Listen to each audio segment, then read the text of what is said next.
Hello' বন্ধুসকল, Saturday special লাঞ্চৰ কাৰণে মই কি বনাইছোঁ আপোনালোকক দেখুওৱা হওকচোন। এয়া ভাতকেৰেলা ভাজিছোঁ, এয়া জিকা আৰু আলু ভাজিছোঁ, আৰু ইয়াতে মই তিয়াই থৈ দিছোঁ ধনিয়া, পদিনা আৰু জলকীয়া, আৰু ইয়াতে তিয়াই থৈ দিছোঁ মচুৰ দাইল।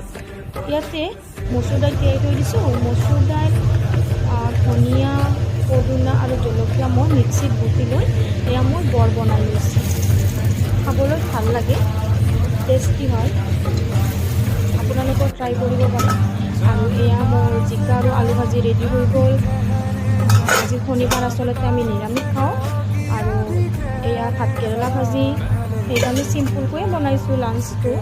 আৰু এয়া তিয়ঁহ চালাড কৰিছোঁ, আৰু এয়া বৰ ভাজিছোঁ। আৰু এয়া মই হাজবেণ্ডক খাবলৈ দিছোঁ। যদি আপোনালোকে ভিডিঅ'টো চাই ভাল পালে লাইক আৰু ছাবস্ক্ৰাইব কৰি দিব প্লিজ। ধন্যবাদ।